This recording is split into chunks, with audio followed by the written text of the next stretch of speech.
నమస్తే, welcome to Telugu రాజ్యం. ఇవాళ మనతో పాటు senior political analyst KS Prasad గారు ఉన్నారు. సార్తో మాట్లాడదాం.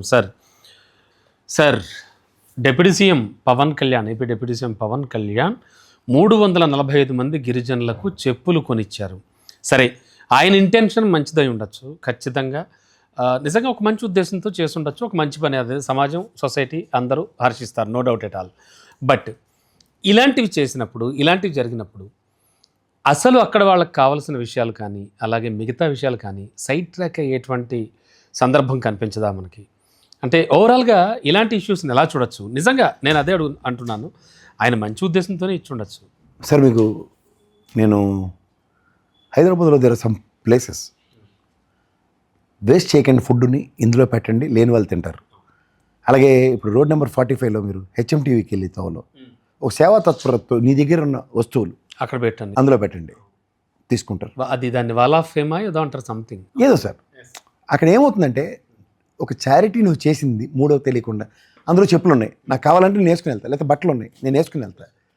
వాళ్ళు కూడా వాడెవడో ఇచ్చాడు, వీడు దానం చేశాడు అని హైలైట్ ఉండవు కొన్ని. అట్లా దానానికి కూడా కొంతమంది ఎలా చెప్తారంటే గుప్తదానాలు, గుప్తదానం అంటారు. కుడి చేత్తో ఇచ్చింది ఎడం చేత్తో తెలియకూడదు అంటారు. అట్లా కొన్ని జరుగుతున్నప్పుడు ప్రధానికి పవన్ కళ్యాణ్ గారి intention whatever you name it as మంచి చేసేట అతను. అవును, అదే నేను అన్నాను. లేని చెప్పులు ఇవ్వడం అన్నది, నాకు కూడా కార్లో పాత చెప్పులు ఏమైనా ఉంటే నేను కార్లో పెట్టి కొంతమంది ఇబ్బంది పడుతూ ఉంటారు, తప్పేమో సార్. అది దానిలోంచి కూడా మీరు ఏదో మాడదాం అంటే నేనైతే సిద్ధంగా లేను. రెండోది సైడ్ ట్రాక్ అవ్వడం అన్నది, ఇప్పుడు ఒక చారిటీ కొంతమంది చేస్తున్న దగ్గర ప్రభుత్వ విధానాలన్నీ సైడ్ ట్రాక్ అయ్యి అంటే అని అర్థం ఉందా?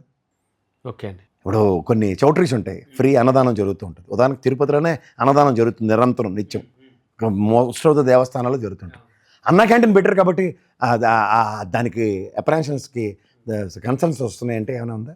అలా అంటే ఇప్పుడు ఎట్లా విధానంలో ఉంటుంది సార్. ఇప్పుడు ఎవరైనా సరే ఒకసారి కొన్ని విషయాలు చూసినప్పుడు ఒక మనిషిగా కొంతమంది కొన్ని విధాలుగా చలిస్తారు.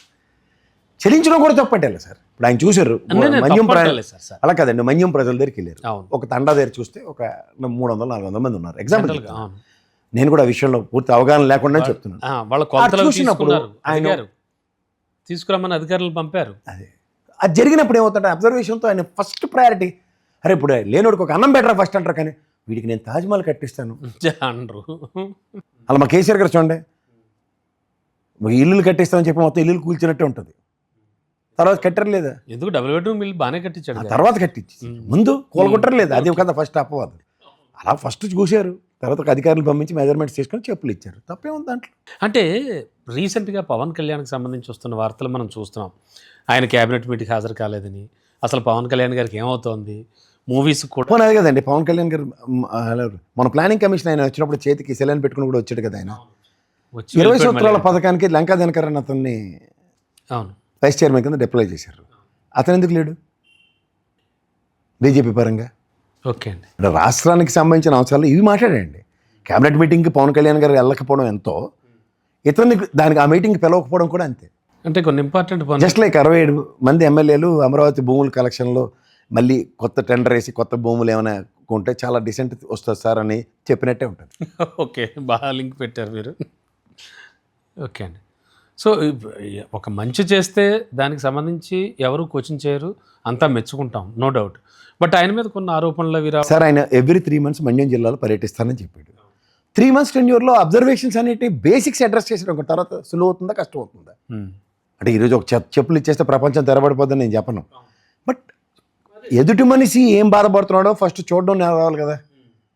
ఇప్పుడు అడవుల్లోనే అట్లా నడుస్తూ ఉంటారు వాళ్ళు, కాలుకి ముళ్ళు తగలొచ్చు, రాయి తగలొచ్చు, దానికి ఒక బేసిక్ ప్రొటెక్షన్ ఇవ్వాలి అన్న కాన్సెప్ట్, తప్పే ఉంది దాంట్లో. అంతే. నేను ఒకటి చెప్తా సార్, ఒక విశ్లేషకుడిగా ఒక పనిలోంచి దాంట్లోంచి అంటప్పుడు నేను ఇక్కడ మీరు క్యాబినెట్ రాంది చెప్తున్నా, 20 సంవత్సరాల పథకం వైస్ చైర్మన్ అని లంకా దినకర్ అని బీజేపీ తరఫున ఉన్నాడని పిల్లలేదా? లేకపోతే ప్లానింగ్ కమిషన్ వచ్చినప్పుడు ఎందుకు వెళ్ళాలి? అంతకన్నా ఇంకేముంటుంది? అలాగే చూడాలి. నాకు తెలిసి అతను ప్రాథమికంగా అన్ని నియోజకవర్గాల మీద పూర్తి అవగాహనతో ఉన్న వ్యక్తి. అతను పర్యటిస్తున్నాడు, is coordinating with respective collectors.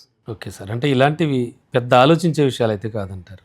అసలు ఆలోచించవలసిన విషయాలు వదిలేసి ఆయన చెప్పులు ఇచ్చాడంటే ఏం చెప్పాలి? ఆయన హుటాహుటిన ఆయన ఆరోగ్య పరిస్థితి బాగోలేపన్నా సెలైన్ ఎక్కించుకుని అది చూపు తీసి వచ్చాడు. అది గమనించండి మీరు. అలా గమనించినప్పుడు ఇక్కడ మన రాష్ట్ర సమస్యలు ఇవి అన్నప్పుడు ప్రజెంటేషన్ ఎవరితో ఇస్తారు? ఇప్పుడు మీ ఎండీ చైర్మన్ ఒక మీటింగ్ పిలుస్తారు, మీ సిఎఫ్ఓని పిలవకుండా ఎలా అవుతుంది? ఖచ్చితంగా పిలవాలిగా. Right sir, thank you. Hello, Telugu Rajyam channel చూస్తున్నారా? సామాజిక రాజకీయ జీవన చిత్రణే తెలుగు రాజ్యం. అతిశయోక్తులు అసత్యాలు ఉండవు. రాజకీయ కోణం కాదు, ప్రజా కోణమే కొలబద్ద. తెలుగు రాజ్యం వీక్షణ మీ ఉత్తమ అభిరుచికి నిదర్శనం.